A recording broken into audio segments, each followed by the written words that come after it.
What is going on, everyone? Welcome back to another episode of Beyond the Tape. TJ Wengert here with you, joined by my very special guest today, Mitch Kaiser, host of the Point After podcast, former PFF employee, alum, whatever you want to use there. But Mitch, great guy, ton of energy. You're coming into this draft space with a new, interesting perspective. So you had me on your podcast. Wanted to return the favor. Welcome to the Beyond the Tape podcast. But also, we're doing this as a little bit of a collab. So this will be on the Point After podcast network. So I appreciate you helping me out here, and I'm happy to return the favor.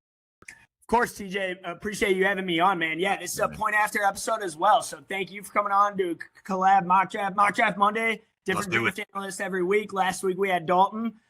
This week we're going to do TJ Wengert. So yeah, appreciate you inviting me on as well, man. Yeah, of course. So I will say on 32, we're posting this a couple days later. We just did a mock draft with Ray GQ. So didn't want these two guys having each other step on each other's toes. But that being said, dude, like we've made it past the first wave of free agency. Feels like we know where this draft is now headed. At least we have a better idea. So frankly, the mock drafts are going to be left, right, center, up, down, in between. And I don't think we'll have any mock that looks anything like the one that came right before it too. So like, it's still such a fun time of the year. But Mitch, I forgot to ask you off the top before we even recorded. Bad producing here from me. You fine with taking the odds?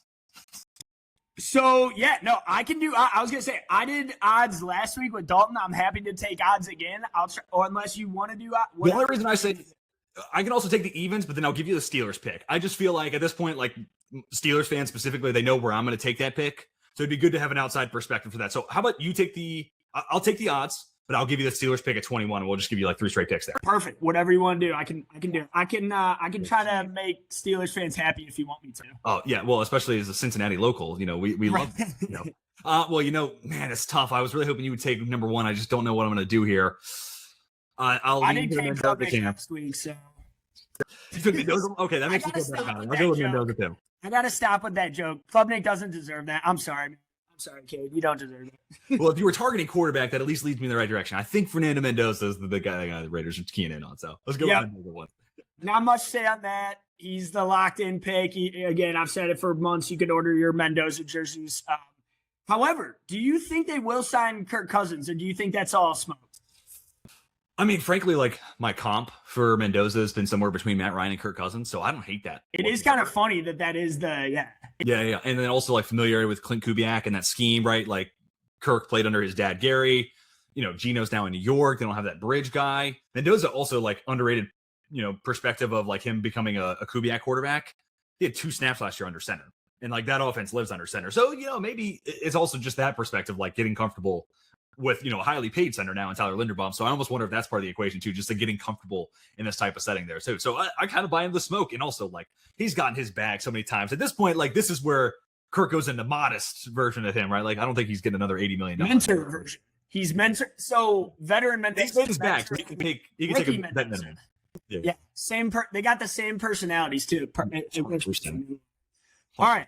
I am up on the clock now with the Jets. Now, if I had to make this pick for who I think it's going to be, I think it's going to end up being Arvell Reese. However, I think Ruben Bain is the best edge rusher in the class. I would take Ruben Bain with this pick and not overthink it. I think he's the best defensive player in the class. I think he's going to be a star edge rusher in the NFL.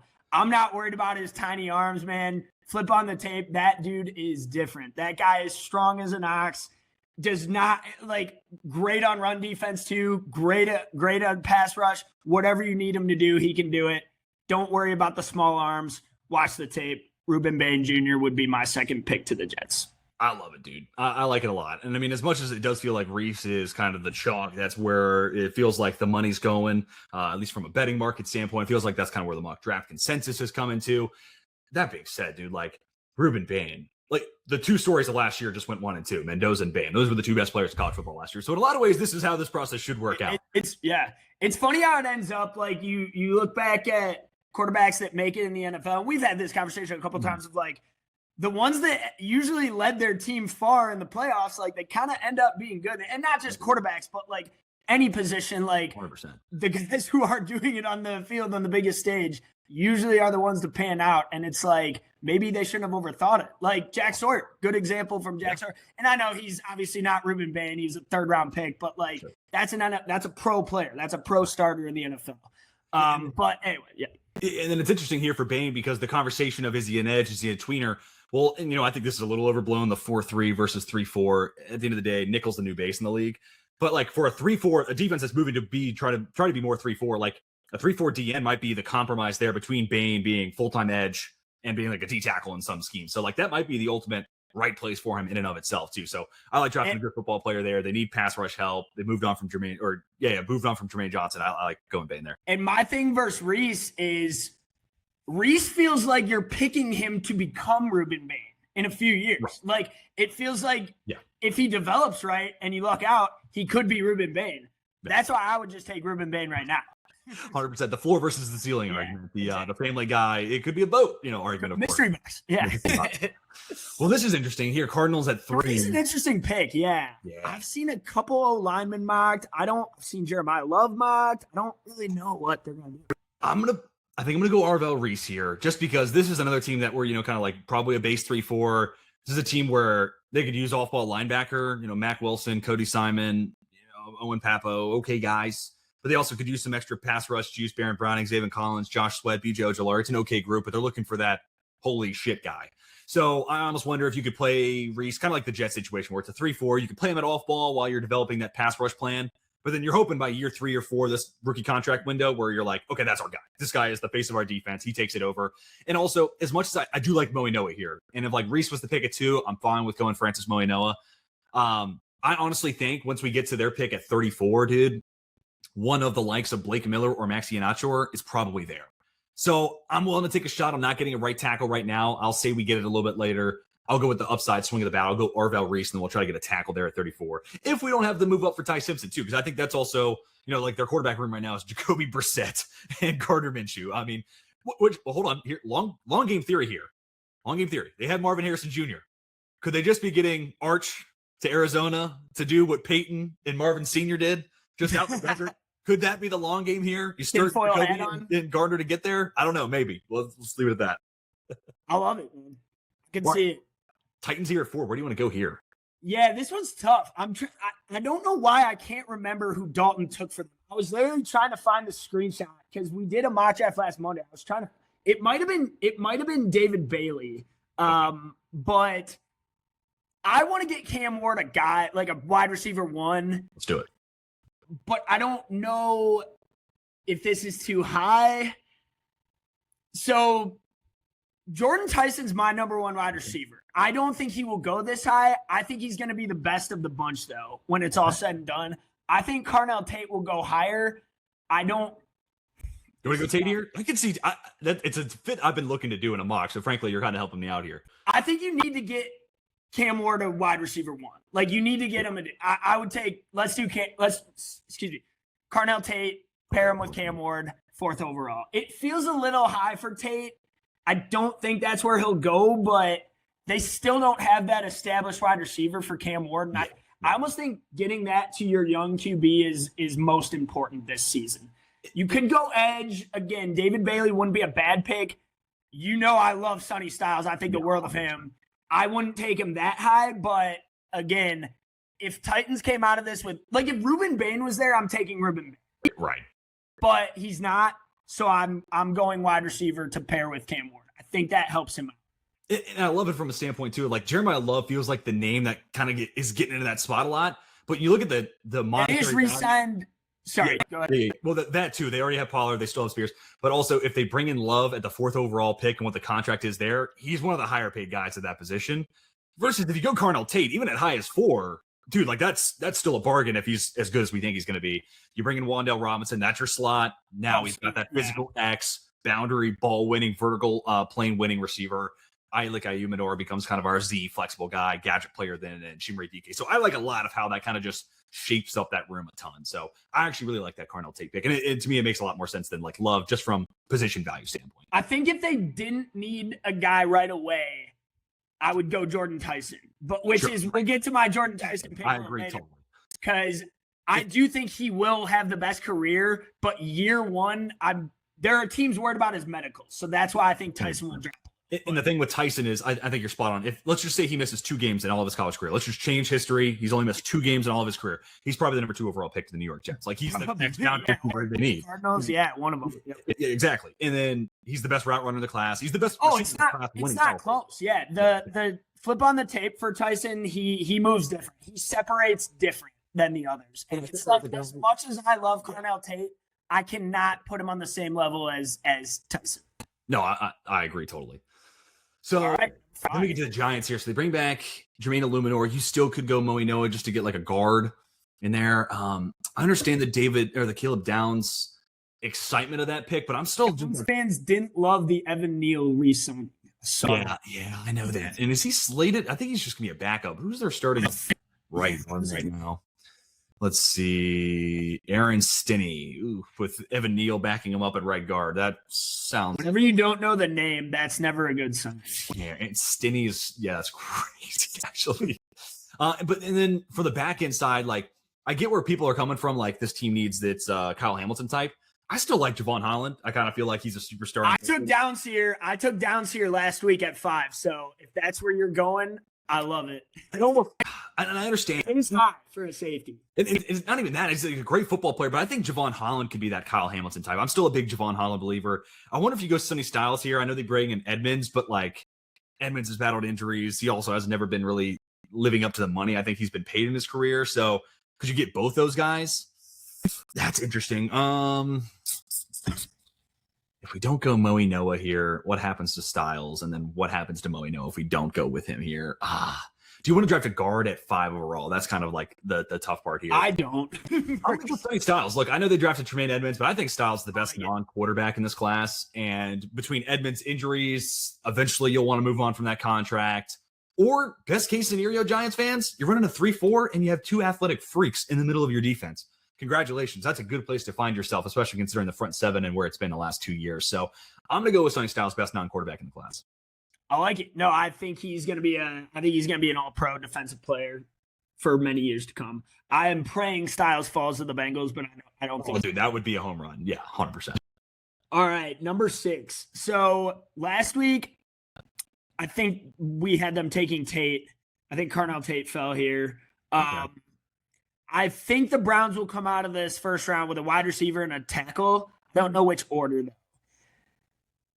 I like Noah and I like Fano. I think that's probably the pick here. One of those guys.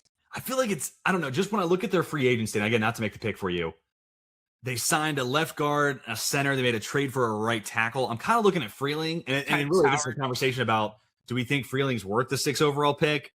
Yeah, Freeling is probably a better prospect, but it feels like they put themselves in a spot to get the guy of the future.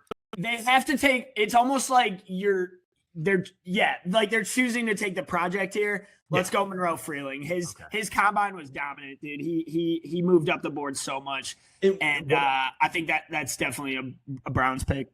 And then what I did in my mock with Ray, I want to get your thoughts on this. We had the Rams and the Browns trade spots. The Rams come up to take Tate, which we couldn't do today. We couldn't do that today. But they get Tate to be a Devontae Adams replacement, and then the Browns ended up just taking Freeling at 13, probably where it's like a little bit better risk appetite-wise. Browns get an extra second-round pick out of that. So I feel like it could work for both sides. But, obviously no Tate here, so we don't have to force that here. Commanders, I feel like the Ohio State connection would be perfect too. Like if Tate was on the board, I could see Cardell Tate easily being a Brown next year. Yep, I don't think he'll go as high as I took him to the Titans, but I guess I didn't love any other receiver there. But I had a mock. This was pre-combine, albeit. I had a mock where he went to the Jets, just because like we're in this time where it was kind of up in the air, and then granted Arvell Reese looks like an alien at the combine, kind of solidified on the edge rusher, so he kind of solidified it there at the combine. But right before that, I was like, dude, they need an X receiver. I mean, why not go draft the best one here? And frankly, you feel better about drafting a receiver at 2 than a linebacker. But if Reese is an edge, then you're good with it. I'm going to take Jeremiah Love here at 7. I haven't done this yet in a single mock. I mean, that backfield, same argument you make with Tennessee at 4, where it's Cam Ward and Jeremiah Love. Holy shit, there's your backfield for 10 years. Same thing here at Washington, dude. This is a sick 1-2 punch. This kind of kills me a little bit as a dynasty owner for Ja'Cory Krosky-Merritt, but I'll live nonetheless. And then, all signs kind of point to Brandon Ayuk signing with this team, Terry McLaurin. You could probably find another receiver a little bit later on, 3rd, 4th round range. And they've done so much work on that defensive side of the ball. They still need a corner, but Nick Cross, adding Leo Chenal, adding a couple different pass rushers, including Adafe Owe. They've really kind of put some Band-Aids on that roster. So, weirdly enough, I think they have the luxury pick here in Jeremiah Love and just trying to boost that run game, plus his pass catching ability next to JD5. So I'm going to go Love at 7. I did not think this player would still be on the board here. So last week I took Sonny Styles to the Saints, the New Orleans Buckeyes. They love their Buckeyes. Demario Davis replacement. Perfect Demario Davis replacement. Styles would be. Obviously, he's not 100%. On the board here, so I can't do that. However, I'm going to take the next best player on the board.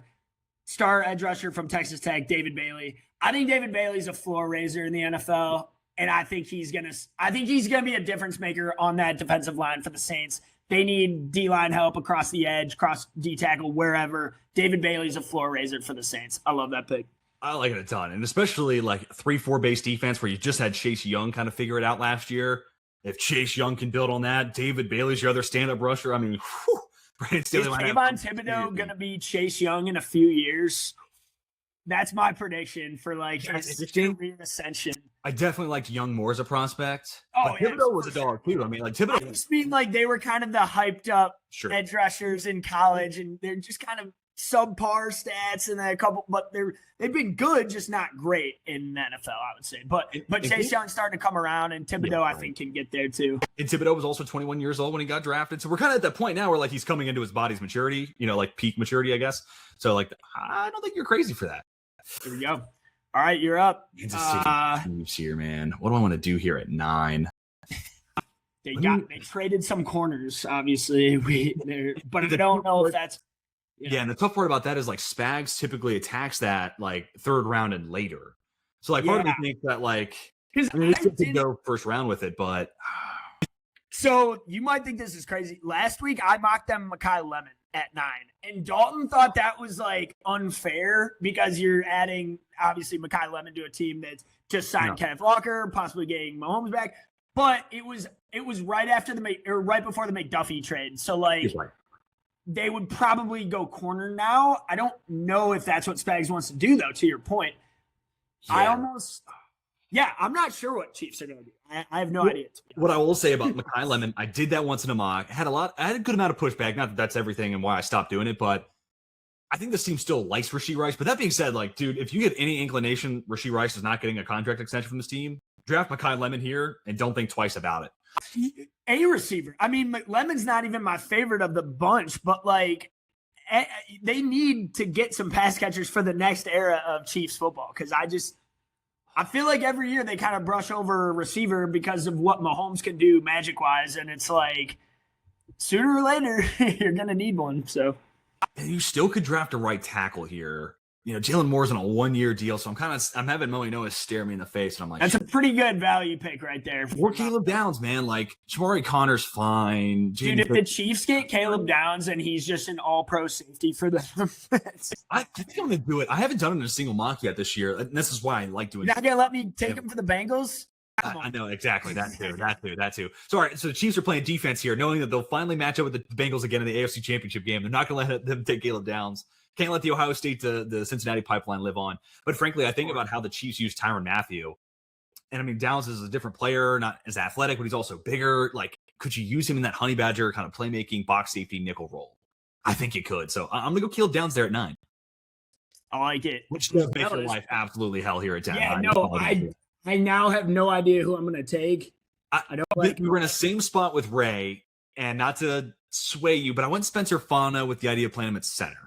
Now again, center at 10, that's not super sexy, but just as like a force amplifier for that run game, hopefully someone to keep Joe up. I have heard Fano could be moving to guard. I've not heard him moving to center, but I've heard guard.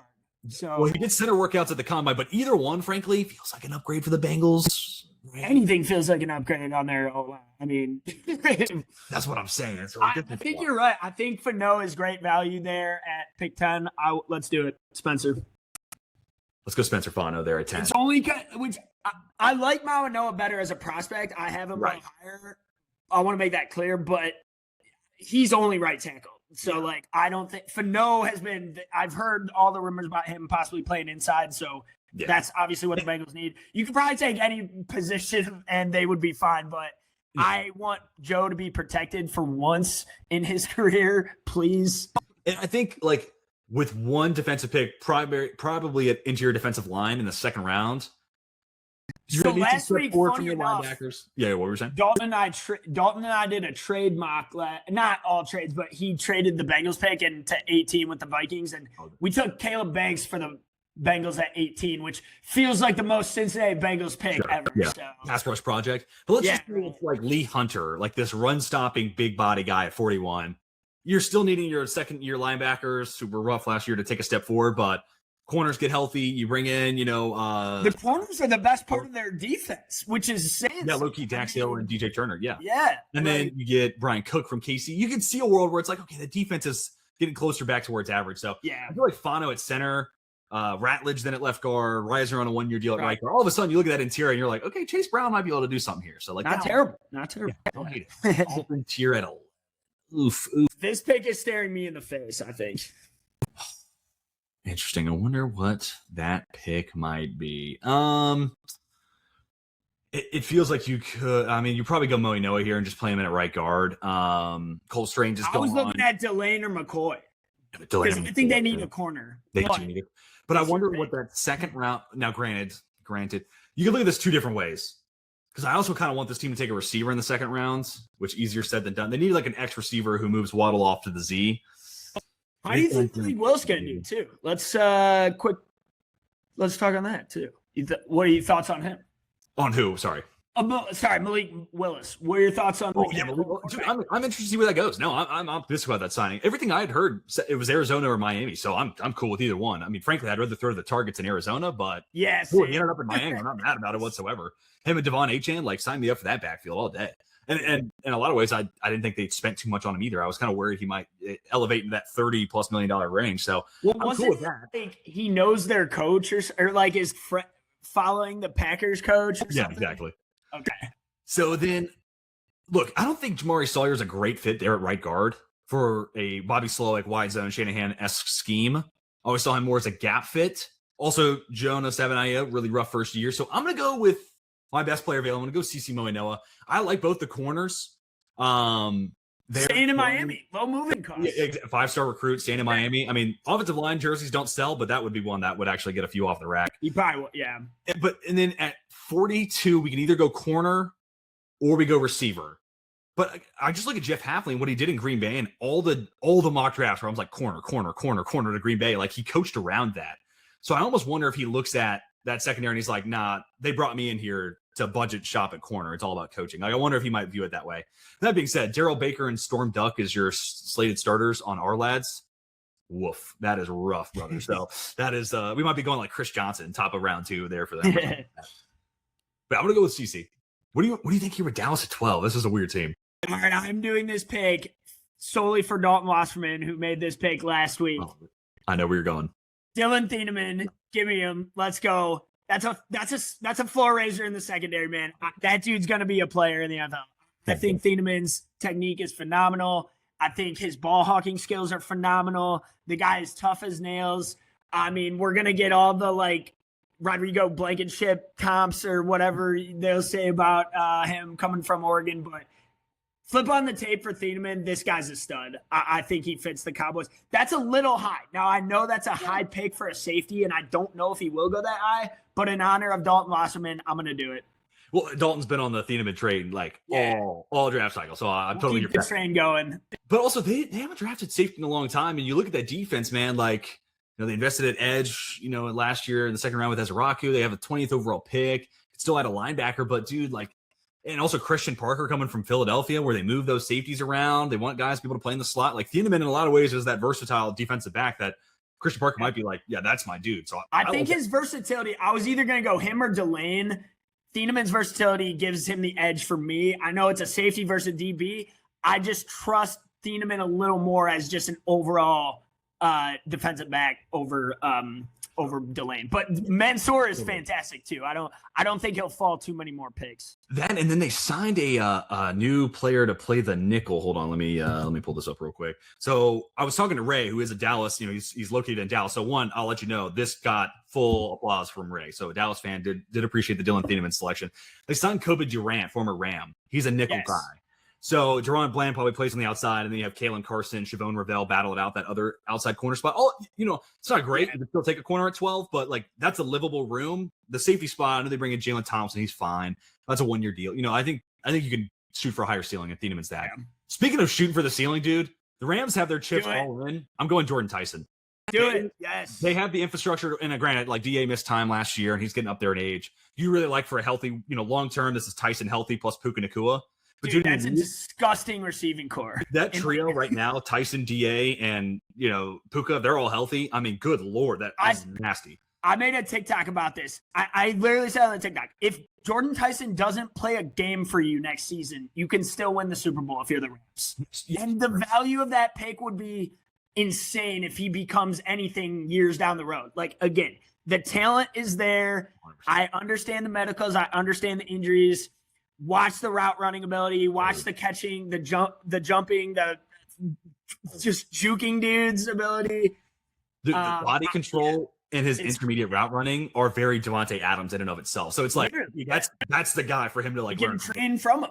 Like, if there was two people I could have Jordan Tyson work with in like a perfect world, it'd be Devontae Adams, or in that mock I did with Ray, I had him go to the Vikings at 18. Jordan Addison, like what's going to go on there? But like Justin Jefferson. He's like Justin Jefferson route running ability in the intermediate. It's insane. Yeah. I love it. I think he's clearly wide receiver 1. And I think if the Rams simply just took him there, and like that would be unfair to the other teams. But he might not even have to play for you year 1 because you got Puka and Devontae. So it's such a luxury pick, man. I've been banging the table for that. So yeah, 100%. Keep him on the West Coast. I love it. Yeah, I'm totally here for it. What do we do with the Ravens here at 14, man? Oh. So what do they need? I mean, they don't need a pass rusher, but they still need one. They still kind of need one. And it's like they wanted to pair Crosby with Hendrickson. Who knows how real that was? I think I still want to go. I still want to go edge for them. I don't know about you, because I still don't think, like, obviously Hendrickson's fantastic. He's going to help a ton. That was the big signing. Who knows if the Crosby trade, what happened there, if that was real or not. Well, can I pitch you 2 names? Sure. Kenyon Sadiq to replace Isaiah Likely. I'm not a Sadiq guy. Okay. Then for that edge rusher, I think Stowers is way better. Interesting. That's just me. Yeah, that's just me. That's it. Mesidor, 3-4 base, outside linebacker.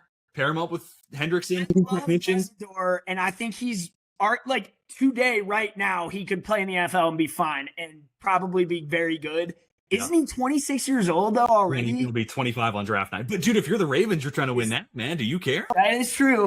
You just signed Trey Hendrickson. You're all in, man. All right, screw it. Let's do it. 26 years old.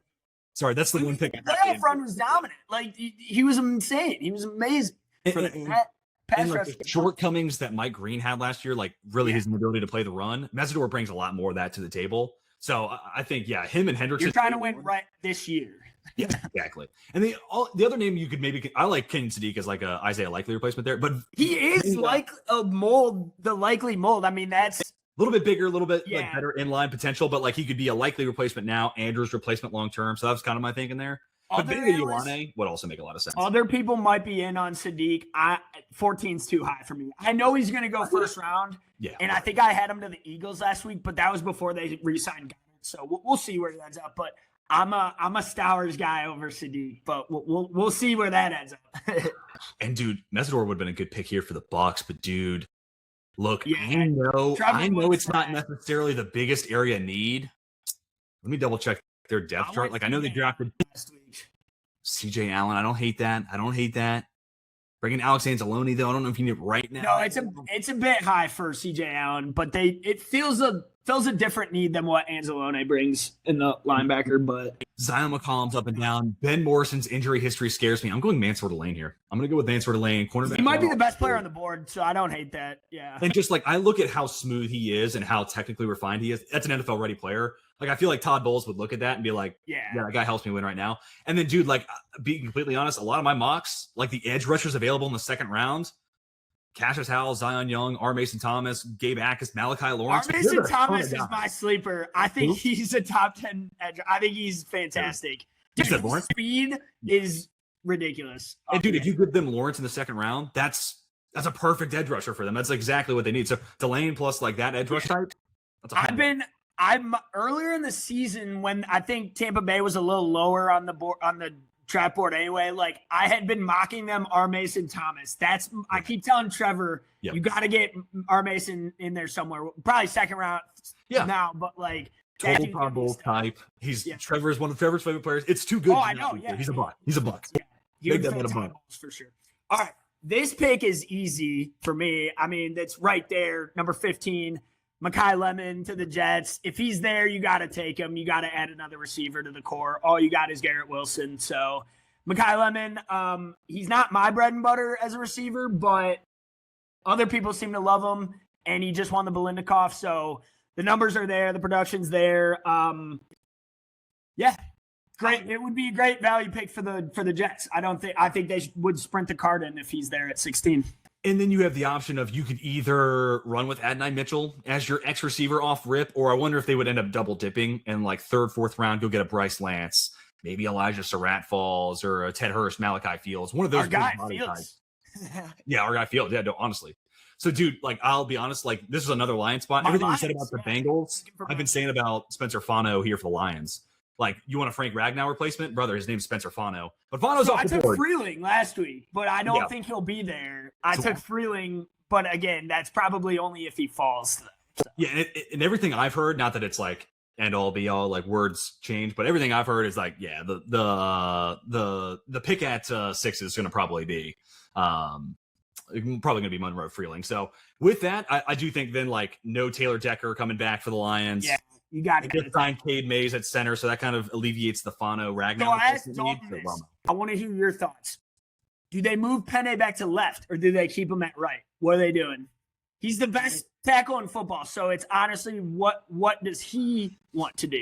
In a lot of ways, because of that, I just keep him where they are. Lomu was the left tackle at Utah, but and also Connor Rogers interviewed Lomu at the combine, and he is training on both sides, left and right. Okay. And the one thing with Utah, like he's really good in pass protection, his feet are great. But his outside hand, sometimes it's really easy to just swipe and kill. So I was starting to think like that outside hand's weak enough to where like a move to the right tackle spot would be pretty seamless. A lot of times when you have that guy with a strong outside hand, you don't want to mess with that. But like his is not really a strength, so you could flip him. So I think you could, dude. And like it wouldn't floor me. Well, it's funny because I have a lot of Lions fans in my life, and all the ones I talk to are like, yeah, but Penei's a left tackle. You got to move back to left. Yeah. And I'm like, he's the best right tackle in football for like 5 seasons. Like, I think he's good. Just keep him there, you know? Like, yeah, exactly. I don't think he couldn't do it. I'm not saying I would put it past him, but and that's where like I wouldn't mess with Penei. Yeah, like, and if we get to draft night and Moe Noah's the guy that falls, and he's here at 17, oh my God, take the card. That's a total. And you have the 2 best tackles at their respective positions. Yeah, exactly. And then you're just going to flip Penei. He can do the Tristan Wirfs thing. But here, I think in this spot, Lomu's a left tackle. Penei's already been your right tackle. I'd just keep the same. Yep. All right. 18. This is a new one for me because last week we had the Bengals switch with the Vikings. Hey, I'm good for a trade. If you think Minnesota will trade, I think it was only because Jeremiah Love was there, and I think Dalton really wanted Love, but there's no running back on the board who's worth it. They just traded for Kyler Murray. I'm going to go with a favorite player of mine, which they need a safety, Emmanuel McNeil-Warren. That's my guy, my Toledo Rocket here. Hell yeah. I keep hearing this guy's going to only go higher and higher. 100%. And every mock I do with someone, he goes higher than the previous mock. Yep. So, like, this might be the floor, like 18, 19. Yeah, and when you look at Harrison Smith, he's the guy the Vikings most often move back and forth. So, like, McNeil-Warren to me is, like, the guy to be that Harrison Smith. Or Dylan Thieneman. Both could do it. But, like, if you get to this spot, DT's gone, it's like, shit. We got to go get that get that first-round safety. Let's go get EMW. I like that a lot. Love it. Panthers, man, I'm kind of glad it happened. Kenny Sadiq feels like the way to go here. They could go like Jermon McCoy and get on their corner. Mike Jackson was solid last week. I really should have re-looked at the mock before I came into this because I was not prepared, but I would have had a couple more picks in mind. But yeah, but I really liked who I changed. took. The team changed in, like Jalen Phillips. Now I'm not really looking at Ed. Sorry, I took Lloyd. Yeah, like don't have to worry about CJ. I think I'm gonna go Kenny Sadiq, man. Get him that third pass catcher in just a different area. Really good athlete, good inline blocker. They need a true tight end, yeah. It's not very Eric Eager of me, but maybe he's not the guy making the pick. We'll just say Dan Morgan, former tight end, I believe. Who would Eager take? Who would Dr. Eager take? Dude, Eager's probably taking McCoy. Like a year ahead of Mike Jackson's contract expiring, premium position value, top end corner get $20+ million. Like odds are, or Avion Terrell, like low key is like a slot corner. Like that'd be kind of badass. All right. How about you do the Cowboys pick here? Because I did the first Cowboys pick, and then I'll do the next two. Let's have some fun here. I have been looking for, I kind of want the Dallas Cowboys to trade back. They got a 3rd-round pick because of the Osa Odigizua trade, but I kind of want them to be able to get a 2nd-round pick. But I don't know who would come up here, to be completely honest. And I don't know who for either. Maybe Venga, maybe Jermon McCoy. That would be the tough part. Part of me kind of wants to go CJ Allen here. It's a little early, but him next to DeMarvin Overthrown is a really good 1-2 punch. Like that's ideal linebacker stacking. I'm going to do it. I'm going to go CJ Allen. That feels value and a need, it feels like. And then you look at the spine of that defense between Thieneman and CJ Allen. Like, dude, the middle of that defense just got so much better with 2 guys like this. So I like it a lot from that standpoint. So the Pittsburgh Steelers. All right. I'm up. This kind of worked out perfectly. One I definitely want you to go with here because he's here, but I will leave. This is your team's fan base. Okay. So the pick I'm going to make, hold on, I'm filling out the board I got my iPad on the side, filling out these same picks. So my uncle told me to make this pick. He's a big Steelers fan. If the player was available, that's Vega Ioane. Yes. We're going Olava Vega. Hold on. Olava Vega Ioane. I think I got it right.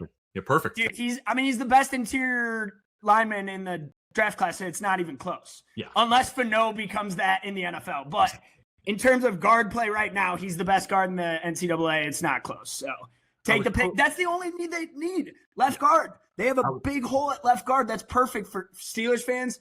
I hope you're happy after that. Yeah. I was hoping you'd do that. Once we got Vega to that spot, I was like, oh, please, God, go Vega.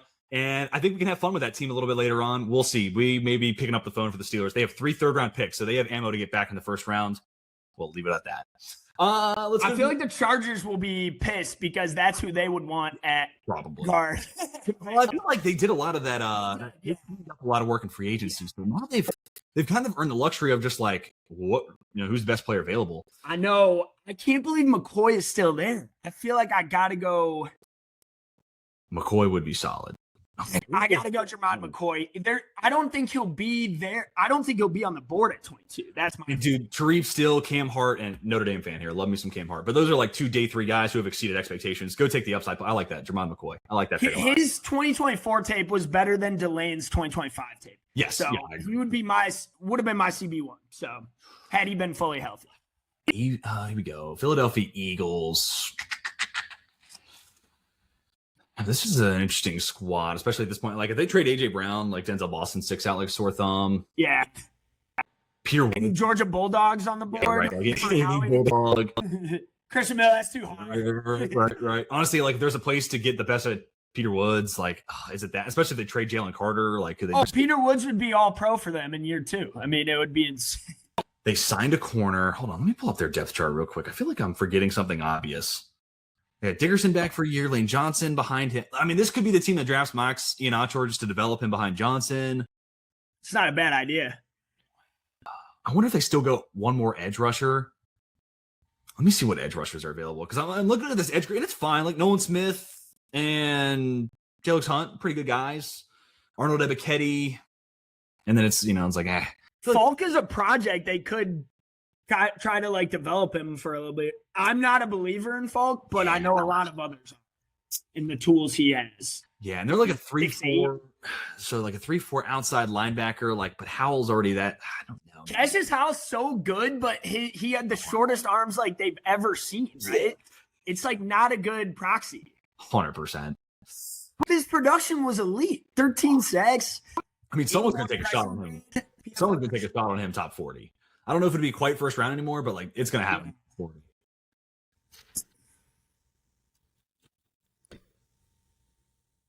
I mean, we could have some fun and just go receiver for this team. I feel like it's going to piss off all the Eagles fans. It shouldn't. Dude, their receiver right now is Darius Cooper, Danny Gray, Johnny Wilson. So really it just comes down to, do you want to like draft an A.J. Brown replacement or do you want to? I remember hearing about Johnny Wilson for years. It was like, see, sorry. And, let's have some fun. Let's go Denzel Boston. One, really? Okay.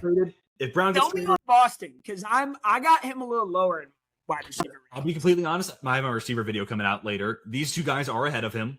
Okay. But if one of A.J. Brown gets traded, you need to replace that skill set. Yeah. But two, Devontae Smith is such a good slot receiver that I'm just thinking about, like, if you had twin towers on the outside, Boston and Brown, and then Smith in the slot, that's pretty ideal. That's pretty awesome. And then it could set you up long term. Because also, like, A.J. Brown, we're getting close to that age 30 mark anyway. So if it's not this offseason, it's, let's just say, in 2 off seasons. Eventually, you're passing the torch, and it's Boston plus Smith long term. So that's kind of my way there of thinking. But Boston's, I think he's a solid football player. Like, I know Dalton has kind of comped him to Jaden Higgins from last year's class. I don't know if Boston has quite the top end speed. Like, Higgins ran a 4.47, but really, Boston feels slow to me. I think he's got build up speed. Like, I think you see his speed 25 yards down the field, and I think he's got a good first step off the line of scrimmage. Like, he's got a decent release package, but he's also one of these guys that, like, especially like in breaking routes, it kind of drives me crazy. The longer the route goes on, the less open he gets. Like, in a perfect world, it's the other way around. So, like, maybe you do go Omar Cooper Jr. here as like a complement Z/slot option. So you definitely could, but I'm gonna go Boston here, 23. So speaking of Omar Cooper, that's my next wide receiver. Him and Concepcion. Boom. I want to take him to the Browns here because I think they absolutely have to come out of the first round with a tackle and a wide receiver. Absolutely. If you do it in the other inverse order, I'm fine with that. Omar Cooper is a stud. The guy's stock only kept rising throughout the playoff. Just the type of acrobatic catches he can make. I mean, the Penn State catch alone was almost like locked him in the first round, it felt like. And then the run he just went on in the playoffs, the body control, the way he gets his feet down. I mean, he can catch, like, fantastic receiver. Going to be instantly their wide receiver 1, which is kind of sad, but state of that franchise, unfortunately. Yeah. Everything I've heard, the people, even with this new coaching staff, they like Cedric Tillman. Like, they think he's a good football player. He's just not often out there. So in this world, we get to keep just, spinning the wheel on Cedric Tillman, seeing what he is, and then Cooper becomes our Z/slot, and we're taking snaps away from Jerry Jeudy. I mean, like, I really can't applaud you on that. Win. That's a win for humankind. I'm gonna go with that pick's obvious. I'm gonna go Cade McDonald there, and I think we can get linebacker at 56. Yeah, I think we can get linebacker at 56, and then safety right around that range too. So very defensive focused draft here for the Bears, but I'm gonna go Cade McDonald, younger, cheaper version of Andrew Billings. Now, real quick, before you get into the Bills here, could I interest you in a trade up from the Steelers? The Bills currently have picks 26 and 91. So you're trying to get something you're trying to get a receiver for the Steelers? I'm thinking Ty Simpson. I'm thinking we're doing the Jackson Dart of it all. We have 3 third-round picks. So okay, all right. So let's get into just Ty Simpson conversation, because recent weeks I've fallen off a little bit. I'm not out completely. I think I'm no longer having him in my first round. I understand that. Totally. Tell me why he is a first rounder. Yeah, well, one, I just kind of look at his situation. And one, just so you have an idea, I think this would be about what it takes. 53, their second rounder this year. And then one of those 3 third-round picks. Maybe it takes both. Might take 2. But right now, I think 53, 76. The Bills would then move from 26 back to 53, gain 76, and they have pick 91. So that's kind of my thinking. 2 top 100 picks for the Bills. They get an extra 1 just by moving back. And it might honestly take more. We can even give them pick 99, 2 third-round picks to move up for the Steelers. But my line of thinking here for Pittsburgh is, one, like, even if Rodgers does come back, like, what's the long-term answer there? And don't start with me on this Will Howard shit. Like, he's a 6th round pick. He's a career backup. Like, that is not a future. Oh, okay. See, I'm a hater. I'm a hater. So I'm a Will Howard guy. So I'm a hater. This is good. But okay, and then even look at those 2 guys in their college situations. One guy's throwing to Jeremiah Smith and Mick Egbuka. That's fair. Carnell Tate, 2 great running backs to go in the top 40. Left tackle that when he was playing as a top 30 player, top 10 player in the draft, goes top first round. Donovan Jackson, guard, gets drafted at the top of the second round. Versus Ty Simpson this year, like that's easily the worst running back or run game I've seen from Bama in my lifetime. Ever, yeah. And they have the worst one Bama receiver team. who's a good player in Jeremy Bernard, but he's like a compliment number 2, not a I'm gonna go win this game number 1. So like I just look at his situation, and then you drop him in Pittsburgh, and he's got DK, he's got Michael Pittman, he's got a couple good backs. We just drafted a guard, so the offensive line's looking good. A couple decent tight ends. Mike McCarthy is your play caller. You know, like, and also I think McCarthy can kind of squint and see a little bit of Dak Prescott, right? Inch shorter, 20 pounds lighter, but like attacks the middle of the field, can move a bit, plays with good touch. You know, like there's just enough there where I'm like, he's going to squint and see. He's definitely a better athlete than people give him credit for. I think people are thinking he's a statue and like can't do anything on the run, and that's definitely not true for Tyson. Like he can definitely he can move, and he's mobile for sure. He's not dual threat. He's not running for 300 yards. But Dak pre-injury, like pre-ankle injury, could move. Like, you know, he could move a bit. Yeah. So I just wonder if he sees like enough Dak Prescott here. And then like, again, passing the torch, he only had 15 college starts, but we have Rodgers. We kind of have the infrastructure to make it okay. Do I love giving up 2 third-round picks? No, but we would still be having pick 21, pick 26, and pick 85. So 3 picks in the top 100, just like most teams. So do we want to pull the trigger on this? Up to you. I'll let you decide. Do the Bills want to move back? That's a long way for the Bills to move back, too. I will offer my counter to the Will Howard argument because I think if the plan is to just draft Ty Simpson, I think if the plan is to use that much draft capital to trade up for Ty Simpson's only 9 months younger than Will Howard. I looked that up last week because I was kind of in this debate too with Dalton. Because Dalton has no interest in Will Howard at all. So we already had the same debate. I am interested in Will Howard. I think there's not much difference between him and Ty Simpson personally. I did think there was some validity to the playoff run he went on. I think some of the throws he was making were incredible and like on the money. And sure, he was throwing to superstars. Like, yeah, it's all right. But I kind of give him like a little Brock Purdy pass on that. Like, he's still the one making the throws, and like I'm happy with that. I'm a little Carson Beck-ish game manager. You know, we'll get there, but I'm still glad he did the throws versus not. Like, he didn't collapse in the biggest moments on the biggest stage in the championship game. I do think that matters. So I'm going to decline this trade because I'm a Will Howard guy, and I think if you're banking on Ty Simpson as your future savior, I don't think that's a good plan, and I think you end up in the same purgatory. I would rather just give Will Howard a shot, and if he sucks, then you go 3-13 or 3-14, and you draft Arch Manning next year or Sam Levitt. So that is my counter. If we got Rodgers back, why don't we just like crash and burn if we have to? And there's plenty of quarterbacks next year too. So there you go. Best case scenario. So I do think there is a little intriguingness to Will Howard. I think Ty Simpson's 9 months younger. That's all I can say on that. I know the age gets weird, and some people don't worry as much about developing QB age. Renner doesn't care about age. I'm not really worried about the age. He says once you can play, and you're fine. Exactly. That's fine. And that's ultimately where I'm at. Yeah. Like, I'd rather draft a younger kid in college who has a little more time. But when it's that close, to me, it's like people keep telling me the same with Carson Beck, acting like he's like 28. Beck is 23. Beck is 1 month younger than 1 month older than Ty Simpson. So that's where I'm like, I don't know, but that was a long-winded rant. Yeah, good conversation. So I don't think they're going to go receiver anymore here. Again, they might trade this pick because they don't really have like. What about Lee Hunter? It's a little early. They need an edge. Like, they definitely need. It's probably going to be. Sorry, I'm now. I got to think back to the Bills because my mindset was on the Steelers. So no, you're good. You're good. I'm looking at the board. Yeah, they could use a guard, so like they could go left guard.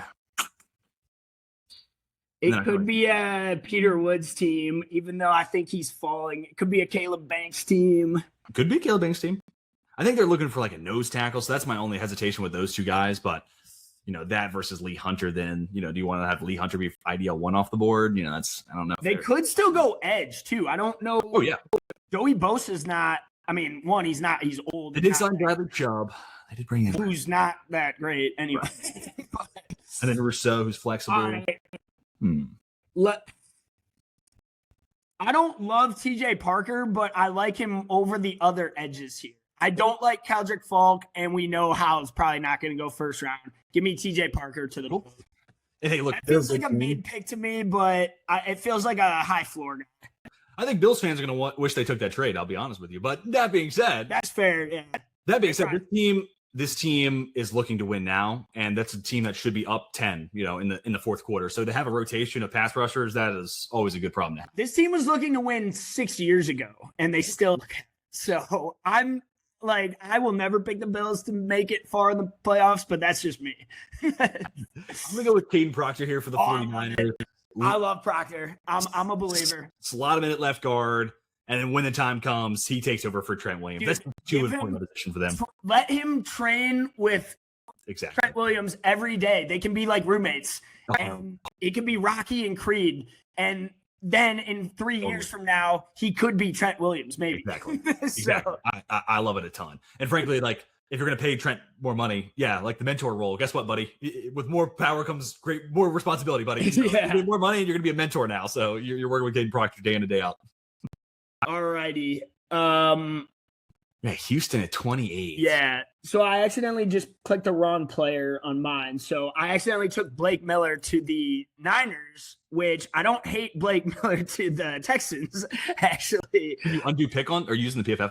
I cannot. Oh, wait. No, new setting. I could. Yeah, new setting. I discovered it live a couple weeks ago. I was like, oh, shit. How much they've accomplished since I had been gone. I mean, it's amazing.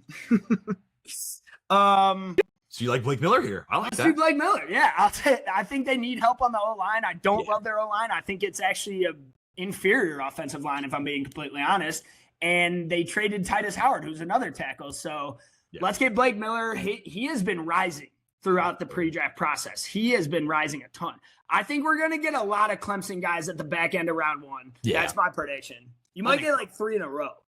I think so too, because it is kind of a tough class to not look at a lot of these guys in a 2-year sample size. Like, it's kind of hard because there's each one, especially when you get to the second round, there's always there's that one little wart on the prospect where you're like, but I think a lot of those Clemson guys, there's me like Miller's a little different than like TJ Parker, but like Parker, you'll look back and be like, oh yeah, but that's that 2024-25 tape. I can't forget about that.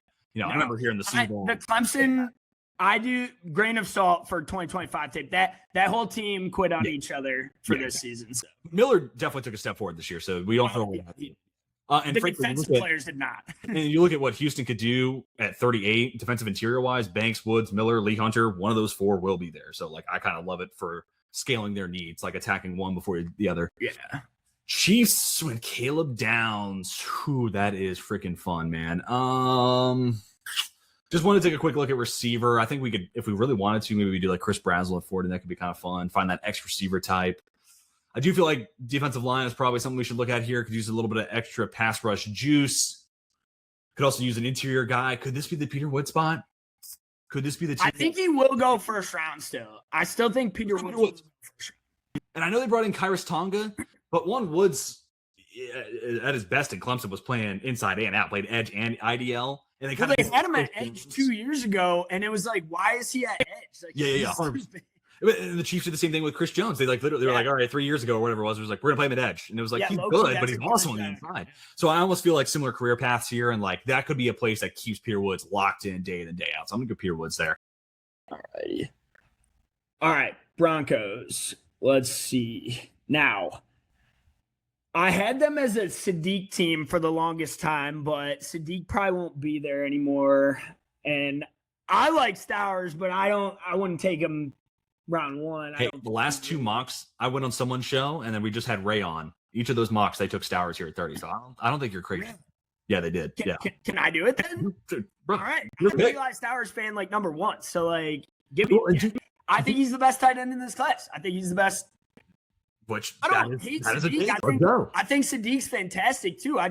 The production has never been there with Sadiq, and it's always just been an idea and a project. And the athleticism, he just did the combine, and then Stowers tested the same, maybe even better in some tests. So like, that's where I'm like the kind of match. It's the blocking though. The blocking is the weakness. We all know the size is the weakness, and that will ultimately be the question. But this team played Evan Ingram, so clearly, that's his comp. Either way. And then like my other like point to bring up here is like dude, like everyone kind of saw RJ Harvey as like, that's the 3rd round running back everyone's crushing on. And then Sean Payton was like, I'm taking him in the 2nd. Thank you. Yeah. And then like Pat Bryant was like, care. Yeah. He's like, oh, that's a 4th round receiver. And then, Sean Payton's like, oh, that's my 3rd round guy. Thank you. So like here at 30, I wouldn't be surprised if he's like, that's my Taysom Hill replacement. He's a little bit lighter, but quarterback turned tight end, freaky athlete. Dude, like he's going to get the Tyler Warren goal line direct snap. Like he's going to get that at least once next year. I forget who I heard this from, but it was probably Trevor Renner, one of the wise draft analysts. But it was like, if you can get your guy, go get your guy. Like, don't overthink. Like when you have identified a prospect you like and you want him in your locker room, go get him. Don't worry about what other team, because I have heard teams' draft boards will vary from other teams' boards like night and day.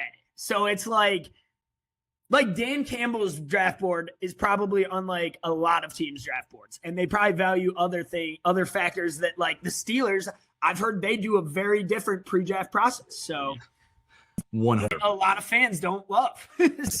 That's yeah. Well, we'll leave it at that. Oh, we're doing round 2. I didn't know I was doing round 2. Oh yeah, we're doing a 2-rounder, brother. Sorry, man. We're gonna test your depth here. I got another hour then. Oh yeah, sorry. We'll pick up the pace. That tends to be the case, right? Like the first for you guys you talk about, you have so much to talk about because there's so much conversation to be had, and then you get down the rest of the board. Patriots, dude, this is a tough spot we put them in. Get him a receiver, dude. Drake still needs a receiver. Dobbs and Kyle. I was a big Kyle Williams guy too. That's kind of where I'm like. I think Williams will take a step. I like Dobbs, but I don't think he's a wide receiver 1. Like, I still think they need a 1 for Drake. And my thinking is like Dobbs is just gonna be your sacrificial X, kind of like what he was in freaking New England, sorry, Green Bay. And then like this is Kyle Williams. Kyle Williams about to become the dude. Like that's kind of where my head's at. Like Kyle Williams about to be a dude. But I think he's gonna take a big step. I'm kind of looking at edge, dude. Like Harold Landry. They're bringing Draymond Jones, who's good. I'm also looking at corner, like Carlton Davis and then Christian Gonzalez. But after those 2 guys, it's a whole lot of nothing. They still got to pay Gonzo, right? Yeah, and they got to pay Gonzo. Yeah. And then like Carlton Davis misses so much time anyways. You know what? Oh, dude, I kind of want to go Malachi Lawrence. I'll be completely honest with you, just to be like, I like Colton Hood or Terrell. That's where I'm going to go. I'm going to go Colton Hood. And I think, look, like Carlton Davis is not going to play set. Colton Hood just retweeted me. Fun fact. Say what now? What'd you say? Colton Hood retweeted me last week. I had a tweet about him. So yeah, it's cool. Love this. If you're listening, Colton, and you want to come on the point after, let me know. Let's make it happen. It's always fun. Like I had at the Senior Bowl a lot of tweets about Lee Hunter, and then Coach McGuire was liking and retweeting a few of them, and I was like, this is odd. This is a space I'm not used to being in. But honestly, I think Colton Hood long term, that's your compliment to Gonzo. And then, like, let's be completely honest. If Carlton Davis plays 17 games next year, you can clip this out, say I was wrong. But, like, that was a long time. With you. So this is some injury insurance for that spot. Real quick, before you make this pick with Seattle, can I throw a name your way? Sure. They just lost Kobe Bryant in free agency.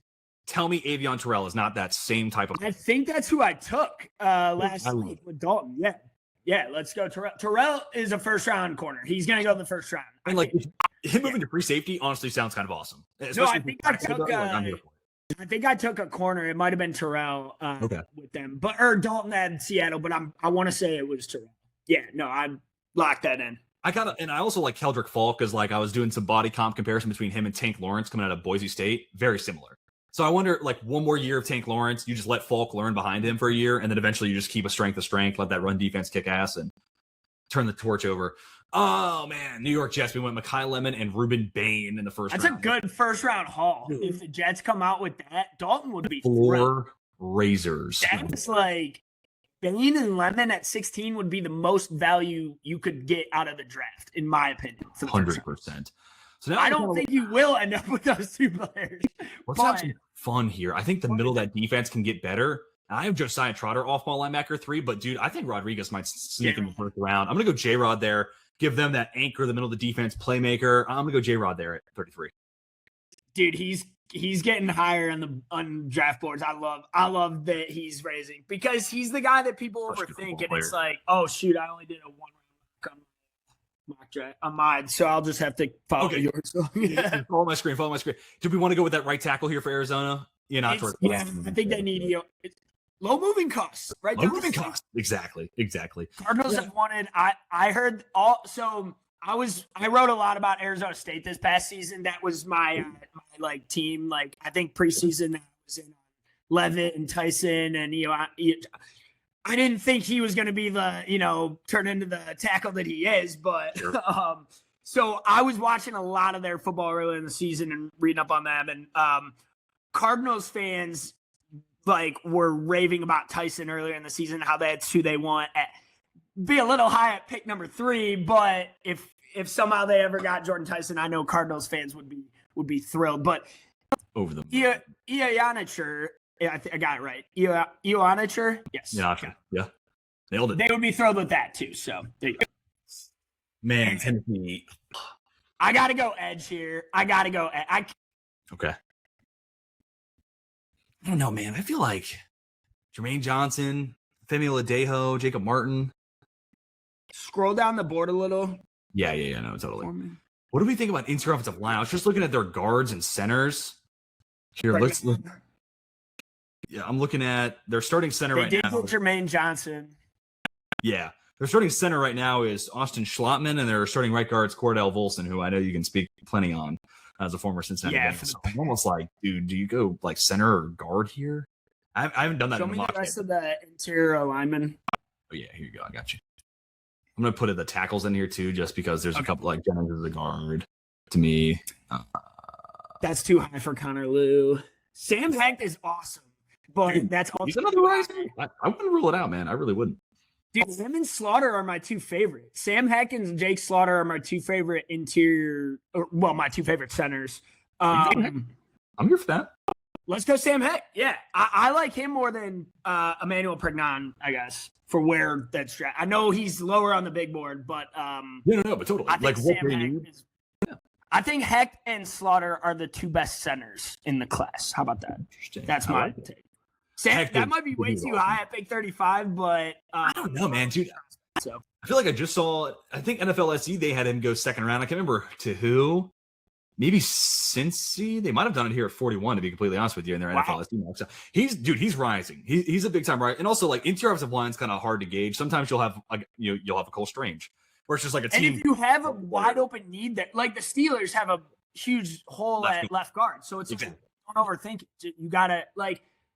I know draft is for value, free agency is for need, the old saying, but you still need replaceable players, level players. You need professional linemen. You need real football players. Yeah. Not these 2K generated players who I don't know their names. I think I got to go defensive interior here.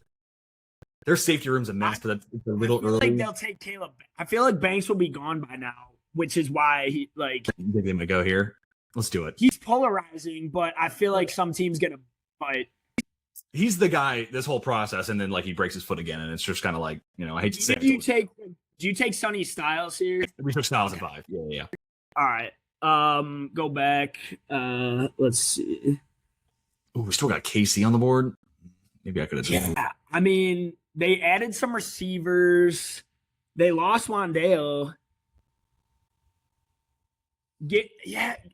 Neighbors is coming back off injury. Concepcion's, we love the guy. Give me KC. Help Jackson Dart out. They need to get some real receivers in there. And then I wonder. I'm not sold on Jackson Dart yet. I'm not sold that he's a franchise QB. So you got to make his life as easy as possible this year. KC Concepcion can do that. Great slot guy, but not just a slot guy. He showed that this season that he can also play out wide and do more than just a slot, which kind of NC State had him only doing. If you're unaware of KC Concepcion or you haven't watched him yet, go flip on his highlights. He's one of the most fun players to watch. I know that's cliche to say, but with him, I actually mean it. And I know TJ loves him too, so take it from both.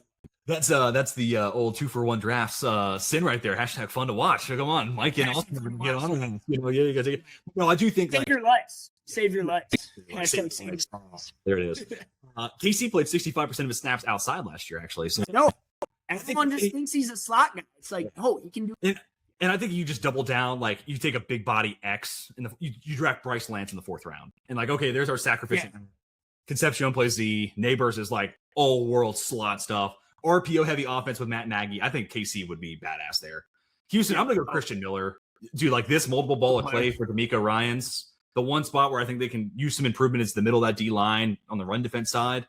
Miller plus Tommy Togiai, sign me up for that. I think that's the tandem to get it done. And then pass rush potential. Like, I wonder where he is in 3 years working with D'Amico Ryan. So then we get back to the Browns. What do you want to do here? Yeah. I think I'm going to go back to interior line here with Pregnant. I think that's a very good pick for them. 39 if he's there to shore up that interior. You got the tackle you needed. You got the wide receiver you needed. Now you take the guard you need. Don't think about quarterback. Don't take a quarterback, Cleveland. Don't do it. Don't do it. They're not going to be good next year. Like, be bad this year. Take the swing of the bat next year. Lose out if you have to. Yeah. Lose out. Let's rehire Hugh Jackson. Just run it back one more time. 2017. And also like I'm a little. I can't believe I'm saying this about Shedeur Sanders, but I still am a little intrigued that something might be there. He could be good. Sure. I think you have to see it one more year. Yeah. With it. No. And that's part of the advantage of worst case scenario, you're 3-14, and we're drafting Arch, or Dante Moore, Lenore Sellers, whoever it ends up being, or he's awesome, and you have a 5th round quarterback hit. You have the most valuable quarterback contract in the world. You win. And it's like, based on Mel Kiper, who blew a gasket when he fell, like, he thinks he's going to be the next Peyton Manning. So we'll see. So, no, I agree, though.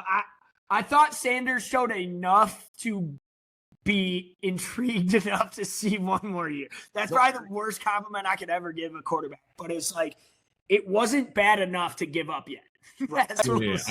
I agree.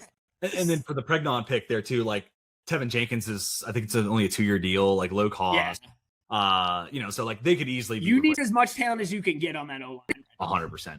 For the Chiefs here, I thought about Chris Brazzell because he's kind of like the X field stretcher they haven't had. Dude, he's good. That's also Chris Bell. And to be honest, I think I have a first round grade on Chris Bell just as like a player. He's like raw and stuff like that, but I just love the multiple ball of clay we got. 6'1", 223. Dude, his straight line speed is underrated, I feel. And then also his build-up speed, yards after the catch, and he's an athletic guy, and he reacts well. So it's just about refining that, route running, and I think we got something there. And frankly, if he didn't tear his ACL in November, I think he's a first-round guy. So to get him at 40, that's the physical X receiver the Chiefs don't have, so I think I'm going to take a shot on that. And if you're worried about the production from Chris Bell, the quarterback play was horrendous this season. Yeah. And in a lot of ways, perfect place for Chris Bell would be going down to 42 and reuniting with Tyler Shuck and just running it back just to New Orleans. That would be sick. There you go, yeah. Dude, I can't believe Shuck was this good. I don't know where you had him in your quarterback. QB3. Yes, sir. There you go. I had Jackson Dart. I would have to go back and look what I had, but it wasn't that high. So, all right, Bengals, my team. So you show me who we picked earlier. Okay, for now. Oh, yeah. Here, I'll show you defensive interior too real quick. Yeah, they definitely need. I mean, I was looking at defensive interior anyway. I feel like they need a D tackle out of this. Lee Hunter's the guy right there. Let's do it. That's a high floor player in this draft. Lee Hunter doesn't have the ceiling, but he helps establish a difference maker on your line. And it's like, okay, because the Bengals O-line, TJ Slayton was not the answer this season. So they need all the help they can get in D tackles. And like you look at this draft, a center, we're calling him that in theory, in Fano, and then a nose tackle in Lee Hunter. This team has so much skill on the outside. We talked about their corners are probably the best part of their secondary. Their offense is all about the perimeter guys plus Burrow. Yep. This team needs to get better at the point of attack. Spencer Fano. Got it. Yeah. There it is. Yep. So many players want so many teams want the flashy pick, I feel like. Yeah. And it's not a sexy pick, taking an interior defender at 41, but it's a safe pick and it's a smart pick, which is something the Bengals do not do. So maybe they should try it based on their past few drafts. You got to try it. Honestly, at this point, man, I don't even think we need to force the Ty Simpson thing. He's probably just going to make it to the Steelers at 52 or 53. I didn't even realize he's still on the board. Yeah, dude, I haven't been thinking on that. So, like, I'm not a Ty Simpson guy. I guess I'm just not racing to pick him in this draft. Well, the reason I bring it up is I wonder if this would be a spot where the Saints, they kind of could use 11 picks to get a guy that's a better value here. So maybe I'll do it here. Let me see how much let me see how much this would cost the Steelers to move up. Because look, I mean, like, look, if Ty Simpson's declaring this year, he had first round grades. He was getting word that he's gonna be a first rounder. So it's like a little if we didn't have him go. But moving up, that's 110. If you want to get him on the Steelers, yeah, let's And also like the ideal fits here for New Orleans. I would say Chase Basantis, but they just signed David Edwards to a bag. The guy they get at 53, you feel a lot better about the value there. And then for Pittsburgh, I know this is going to piss off all the Steelers fans. You go up for 53 and it only cost you 99. You still drafted 76.85 to go get your guy. Trade would be accepted by both sides. Things you love to see. Draft a player. And we'll make Pittsburgh fans might be more mad at me for suggesting Will Howard as their starter. So no, honestly, you'd be surprised. I don't know if they like most Steelers fans would be on board for the Will Howard thing over Ty Simpson. Really? Even if it's just like taking him at 21, no draft picks. Like I get the sense from Ty Simpson and Keldrick Falk are the two guys in any draft. If I mock them to your team, I'm waiting for your comment. I already know you're upset with the pick. Like it's I know you're gonna hate you. Except for Seattle. Seattle with Keldrick Falk, that's the one place where like nobody really like batted an eye at that. So I think I might be onto something there. So, but yeah, everyone who gets Ty Simpson like, no way. I got a couple Bears comments. I got a couple Cowboys comments are always coming up. But yeah, no. Bears fans are actively count unless you get worst mock ever. It doesn't actually count. So. Which Steve Palazzolo always has the best tweet every year. He takes a screenshot of the real first round mock or the real first round, and then just captions it with worst mock ever, and it wins. It's always. I like when Steve just tweets the eyes. Have you seen the random eyes just to get people thinking. Yeah, I love it. Just no context, nothing. Like middle of the Tuesday, just eyes. The amount of times I've seen that tweet and then been like, "Oh God, what I miss?" Yeah, I'm like, what do we do? Who'd we sign? So now I turn it to you with the Dolphins at 43. We went CeCe Moino in the first round. So receiver or corner. I want to upgrade their secondary. Can we do that? D'Angelo Pons, Chris Johnson, Keith Abney, Keontae Scott. Okay, so you know more about the specific like schemes that the Dolphins are running. I would take Pons here. Okay. Would that not fit their scheme? I think it'd be fine. I think they're probably looking for an outside corner. Let me see who they might have. I know he's undersized, and I know he's more of a slot corner, but he's such a dog, man. Well, dude, here's the thing. Let me read you their starting cornerback room. Starting with the outside, Darrell Baker Jr., Storm Duck, Juju Brents, Alex Austin. Not great. Here are the guys in the nickel, Jason Marshall Jr. and Ethan Robinson. All this to say, you can't go wrong. You can't go wrong. Like, inside or out. Give me Pons. I think he's the best of the bunch in that on the board still. I like Cisse, but I'm not taking him over Pons. Okay. And I also think Pons plus Moinoa, that's a culture draft. Those are two guys that are mean mugging, like making all the each other. Great point. National champions reuniting in Miami, ironically enough. In Hard Rock. Reliving some memories. I mean, if the Dolphins come out with Pons and Mount, that's fantastic. Jets here. I'm going to go Brandon Cisse, I think. We've gone linebacker, receiver, edge. I'm going to go corner. I know they got Nashawn Wright, but that's a 1 year, $5.5 million deal, and it's going to go one of two ways for Nashawn Wright. And this is like, I hope it goes one way more than the other. He's either going to go double down on what he did last year, 5.5 picks, 2 forced fumbles, and his contract next offseason is going to be 3 years, and it's going to be $15 million a year, not 5.5. Yeah. Or he's going to have regression in turnovers, and he's going to hit the market next year and not have a huge market. So either way you spin it, I don't see Nashawn Wright probably back with the Jets, and if he is, he's on a super cheap contract. So I'll go with Brandon Cisse to eventually be that guy on the outside. All right, so we took edge, we took Mesidor. I think this is where we got a great scour spot. I was gonna say we need a pass catcher here. Well, I'm looking at receiver. Let's look at the tight ends and and wide receivers. I think I like Brazzell right there. I think I'm going Brazzell. I think he fits what Lamar Jackson needs. I don't believe they brought back Hopkins. Not that I'm even worried about Hopkins. But I think Brazzell fits what Lamar needs in that offense. Well, dude, home run. I like that. I thought they need an X receiver. That's the guy. Right, and he may go higher than that. Like, I don't think Brazzell will be there at 45, but I think that's a huge value pick for the Ravens if he's there. I thought about it here at 40. Here at 40. They could have done it with New Orleans at 42 in a lot of ways, So. Well, whichever one the Chiefs take will be the better one and have the all-pro Hall of Fame career, and whichever one the Ravens take will not live up to the Chiefs one. That's just how it always goes. Well, Bucks, Ravens we got fans to use Cash Howell. This is Cash Howell. Yeah, we'll go Cash Howell. Dude, to get Mansour to Lane and Cash Howell, that defense reinforcements, there you go, man. I mocked Howell to the Bucks earlier in the season at 15. So, if they could get him at 46, that's phenomenal. Yeah, that's a steal. Colts at 47, their first pick. Welcome to the video, Indianapolis fans. Yeah, here we go, Indiana. All right. Gosh, what do we just signed Pierce, got their quarterback. They don't have a lot of holes on their team, but they also they're not like loaded at any one position. Right. They traded Zaire Franklin to like linebackers, like meh. Safety, maybe. Yeah, I'm just looking at it on our lads. It's like not great, but yeah. Edge. It depends on where you stand on JT2 and Moluau. If you like JTT, he's probably the guy that they let Quiddy Pay walk because of him, you know. Scroll up top real quick. Yeah, absolutely. So I feel like, should we take Caldrick Falk and just get it over with? It's kind of sad that that's how we're like looking at it. But let's be honest, since they moved on from Quiddy Pay, this is the guy to replace him. Yeah, they need an edge. Yeah, and he's the best one available. He probably won't be there at 47 on all likelihood on draft night. I think that's the guy. And it's funny because the Falcons need an edge rusher now, and they probably would have taken Falk if he was there. We don't need to get into that conversation, but who do you think they'll take now? Well, they just hired Georgia State's wide receiver coach. I'm going to go Ted Hurst. They need an X. Wow. They need a guy. They cut Darnell Mooney, so they need speed. So I need an X, and I need a guy with speed. That's Ted Hurst, 4.42 time in the combine. And I think that frees up Kyle Pitts and Drake London to do their thing. So, yeah, no, I think I'm going to go with Ted Hurst there.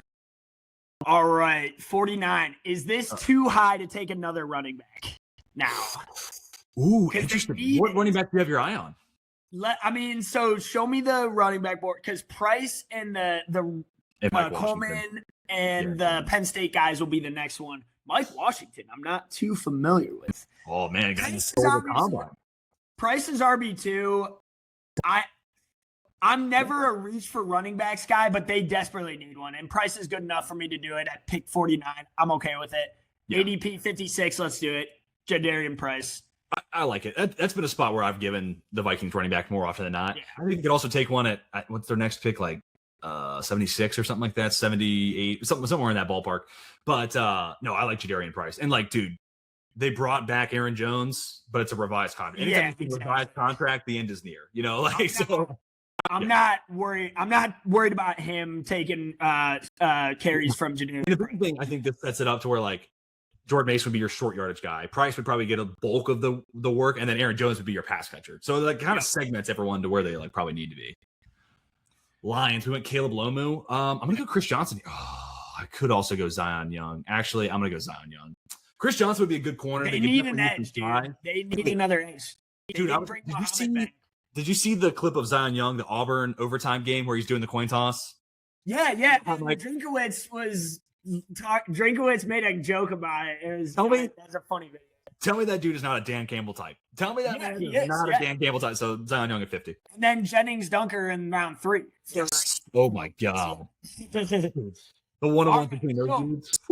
Speaking of tackles, Ike Makwanu's out, right? Yeah. He's hurt. I think they got to add a tackle in this draft. And then Rasheed Walker is a 1-year deal too. So like they signed the tackle, but it's just a 1-year flyer. So I know we just mentioned Jennings Dunker to the Lions. I don't think he'll fall, but okay. Markel Bell, dude, he just had like the craziest combine.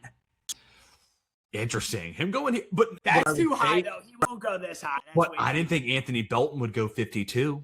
And like, frankly, that's who this guy is like draft, develop, stash. Let's see where it goes. So we don't know if Ike Makwanu will actually be out, right? Like that's like it's kind of up in the air when he'll return. Patella tendon tear, and Rashawn Slater missed all of last year. So Icky doing that in the playoffs. That was an underrated storyline of that game where he got hurt because it was like that puts him out for next year. Like that sucks. And then here's my tinfoil hat. I always kind of liked Icky more at guard. If you were to bring back Icky, let's just say you did sign him and he was like cool with the idea of moving to guard, because I could see a world where he's like, no, I'm a tackle. I'm going to go get tackle money. But after this upcoming season, they can move on from Damian Lewis and only cost $3 million against the cap. So they would save like 17. What if you just gave that money to Akim Ekwonu in a new contract, played him at guard, and then whoever you take here at tackle is your tackle? Now, will Bryce Young be able to see over Markel Bell? Same problem with Caleb Tiernan too, frankly. Yeah, 6'9". Will he be able to see over them?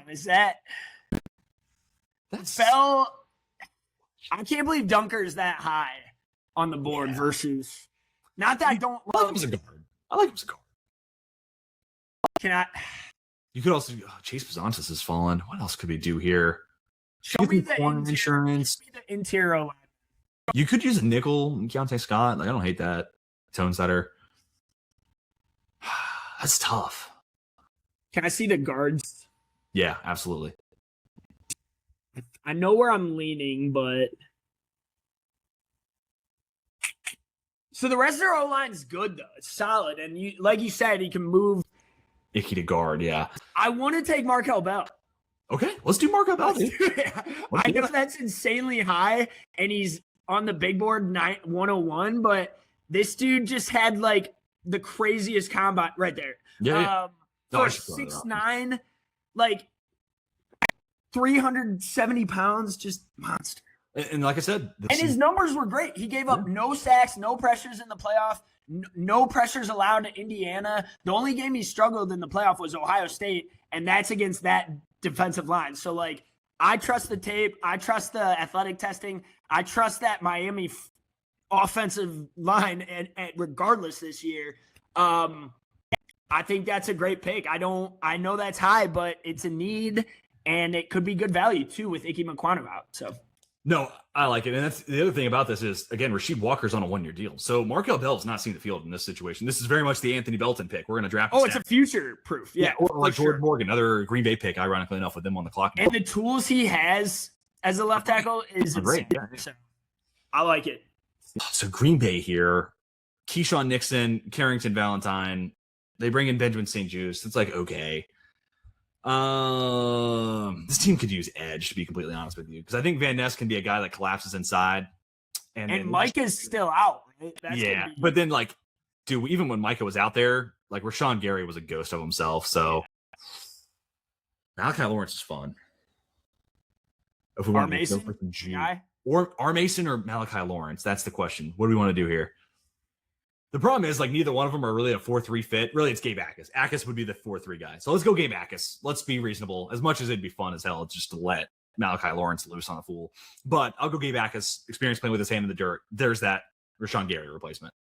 And Kingsley Nagary, another guy they lost. So they took Bailey. I want to go linebacker because I do want to look at, well, wide receivers are need too. I do want to look at DeMario Davis replacements, but it's also like you don't need to go out of your way for linebacker necessarily. Yeah, a lot of ways Jeremy's a like Golday. Golday's good too, though. Who is their starting linebacker at this present moment? Let me see.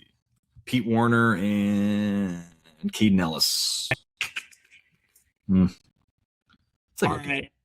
I'm going to take my guy, Bearcat Golday, and pair him next to Pete Warner. We're going to do that. Two athletic dudes who can run. Absolutely. Because last week with Dalton, we paired Sonny Styles with Pete Warner. 2 Buckeyes. But now we're going to do just 2 Ohio boys. So yeah, I love it. Philadelphia Eagles. We went Denzel Boston. I still think this team could use an edge rusher. Malachi Lawrence is kind of the guy. I'm going to go Malachi. R. Mason, too. I like R. Mason. This is not to be like R. Mason slander. Yeah. But Malachi also just tested off the charts at the combine, so it's like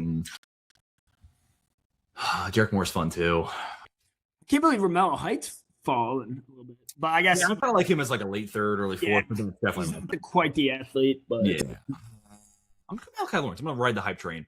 Malachi Lawrence, super explosive, pretty long arms, love the first step. I think that's the 3-4 outside linebacker. And he brings with a little bit more power, I think, than R. Mason does. So I'll go with Lawrence there. Who'd we take earlier for the Chargers? Okay, we went McCoy. Wow. Like damn, Chris Johnson's here. What a home run. Yeah. Like, oh, well, they already take McCoy. So don't put it past Harbaugh. He would do it.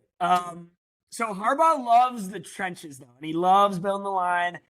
The O-line they kind of worked on, and Slater and all obviously will be back. I don't know if they're going to attack it in draft as much.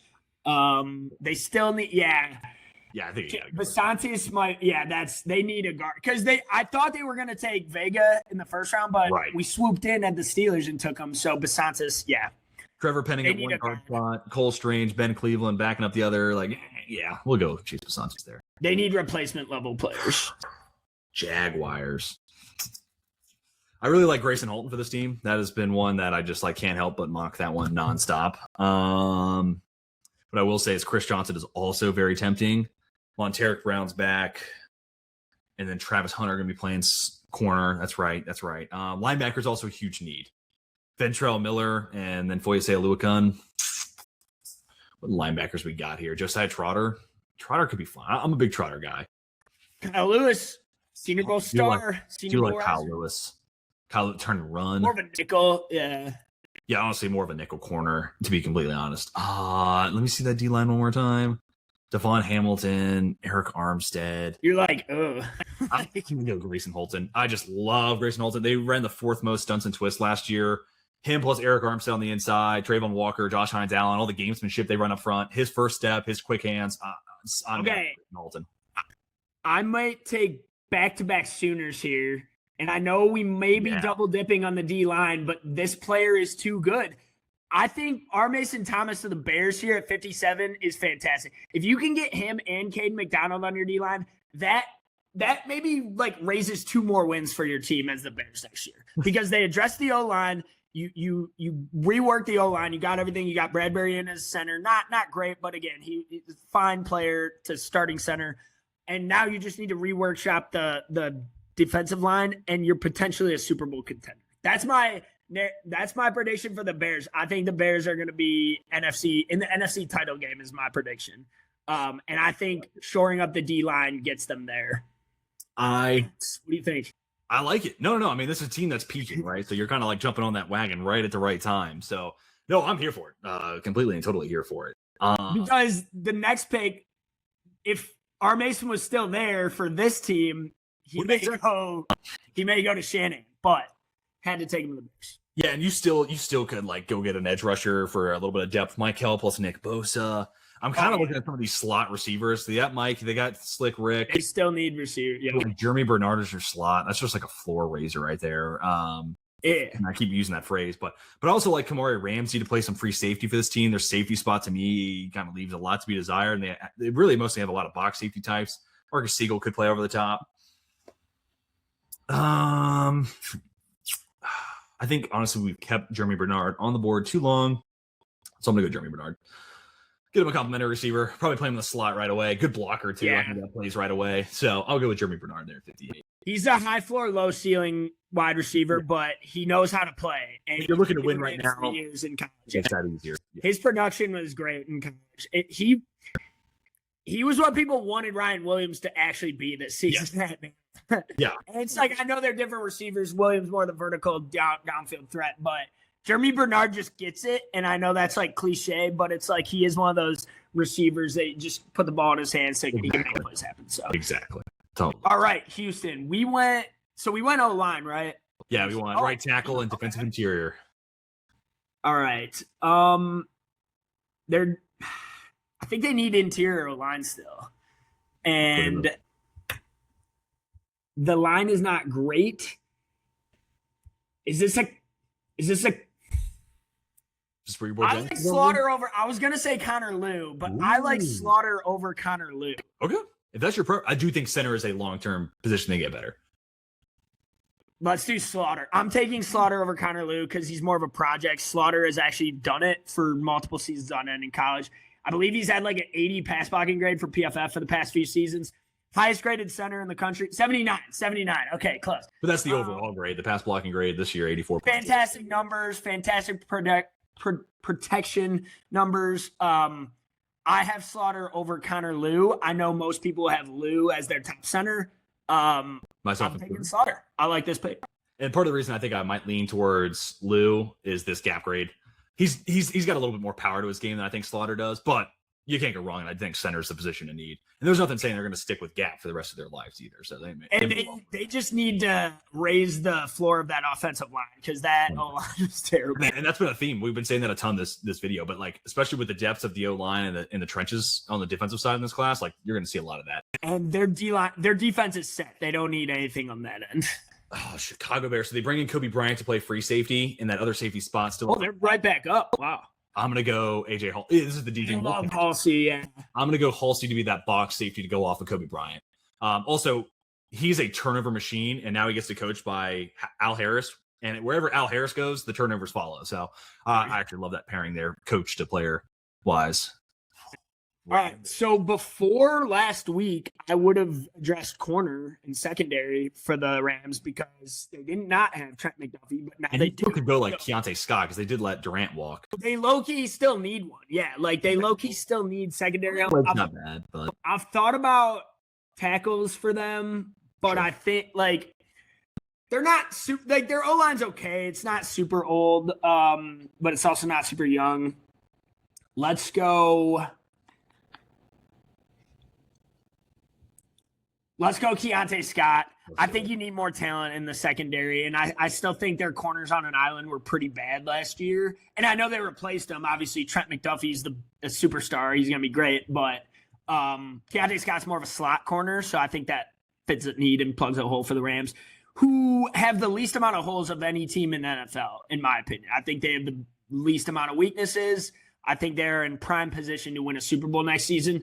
Like we said, first round, you could take Jordan Tyson. He could not play a snap for you, and you could still probably win the Super Bowl. So it's anything you get out of your rookie class next year is a luxury for the Rams. So Keontae Scott is fantastic. He stared down Ohio State's sidelines on that pick six. That's all you need to see. That's a badass move right there. Guy's going to be good. And then when you look at Quentin Lake, he's played 4 years in the league, and he had almost 400 coverage snaps at free safety. Not this last year, the year before that. So like he's kind of a safety nickel. So here we'll have Scott play the nickel and move Lake back to true safety. And then him plus Cam Kitchens, Cam Curl. I kind of like the idea of that. Those three on paper. Denver Bronco, Eli Stowers, hashtag they're having fun. We're having fun. I'm ordering that jersey if he goes first round to the Broncos. I'm not even a Broncos fan. I just want Stowers to be good because he's fun to watch. Hashtag fun to watch. That would be electric for the vibes. He's a quarterback, former quarterback too. I know. That's what I'm saying. Like that's your Taysom Hill. That's Taysom Hill, man. In a lot of ways, I think like at 40, if he gets there to the Chiefs, like don't rule that out. Like if you're going to replace Kelsey, don't. That would be a little scary. John Franklin Myers gone. I kind of want to look at 3 tech options for the Broncos here. You don't have to do it. Big Citrus. He's got more of a nose for me, but I know. And I will say, TJ Jones is 31 years old. He is getting up there. He's getting a little long in the tooth. So you could replace that contract sooner rather than later. But what else? We already went tight end. We already kind of low-key went receiver. You went from the and quarterback. You went all 3. Yeah, Josiah Trotter. He's too good of a football player to call any longer. And that is Kyle Lewis would be a really fun player, but that's not really a Vance Joseph type. He likes more of the hammer meets nail type of linebackers. Those thumpers, those blitzers, those run defenders. That's Josiah Trotter. So, all right, show me the wide receivers here. Show me the wide receivers here because I still want to get Drake. Oh, gross. Oh man, you don't like Skylar Bell? What you hate? I mean, I thought there would be some better names left. Thompson, some speed. Dude. Okay, Surratt is nice. Skylar Bell is Branch is nice. Branch to me feels like a gadget Darnell Mooney. And I don't know if I'm drafting that till like day 3. He's fantastic. Like he's a dynamic as hell, but I just don't know if he's an every down receiver. I like him really 3rd, really 4th, but he's like Ray McLeod. He's like one of those kind of guys. Yeah, I can see that. Yeah. Anybody else catching your eye here? Let me see tight end. I know they have Henry, but I think on a 1-year deal. Yeah. Trigg. I don't like Max Clare. I thought he underwhelmed all season. All right. Well, no position then. Let's just go all value then. Okay. We got safety. Who are their linebackers? Now that you mention it, or is it edge? Do we want to get an edge? If I'm staying on edge, I was gonna say another Tennessee Vol, Joshua Josephs. If we talk that they need an edge rusher, stay in the Tennessee Vol fan base. I mean, him, DDN more. I think Josephs. I've heard the league is higher on Josephs than the media is, so I think that, frankly, like predictive wise, good spot for him to go. Let's keep the Tennessee. Let's go. Vols going. The New England Vols. Joshua Josephs. If you add both those players to the Patriots, I don't think you're mad about that on your defense. They need edge help. They didn't really address it. Receiver, they seem to be less worried about than I am, but that's because I'm obviously want Drake May's stats to be really good. Yeah, so it's like I probably care more about his stats than he does. So. And also they see Kyle Williams every day in practice, so it's easier probably for them to be like, if they're comfortable with, if they don't draft a receiver, that's a vote of confidence from my boy Kyle. So like that will tell us a lot, honestly. Hey, that makes me feel good about Kyle Williams. Then. Yeah, 100%. Dude, I hate to finish this second round mock with no Chris Johnson. Wow, this is the last pick. I didn't realize we're already at the end. Okay. Dude, I think I'm gonna have to go running back here. I mean, they need one. I cannot believe they let K-Dog go. I can't believe. I get the contract. I get the money. I just, that was your Super Bowl MVP. Like, don't you think you'd want that back? Like, and now the room is so light with just Charbonnet. Yeah. I don't even know who their RB2 is. Oh, they just signed someone, but it was like a super buy low thing. It's a Band-Aid guy that they signed on. Who was it? Emmanuel Wilson, the backup from Green Bay. So like, oh yeah, this is break glass in case of emergency. We can play this guy on Sundays. I'm gonna go with Mike Washington Jr. Dude, wide zone based scheme, letting 223 pounds at 4.33 speed build up to that speed. Yeah, that's a home run threat, and also just a little bit of a different body type than Zach Charbonnet, but like a guy who complements him pretty well. Yeah, there we go. The football. So here is the 2-round mock. Wow, great Buckeyes right there. No Chris Johnson and no Keith Abney in the second round. That kind of kills me. But other than that, dude, I think we got the right names, dude. And also, I think we did Ty Simpson, did we? Yeah, we did. We treated the Steelers straight up. But like some of these fit. I haven't done Tyson to the Rams. I haven't done Mesidor to the Ravens. Vega to the Steelers. Cool stuff. McNeil Warren to the Vikings. I love.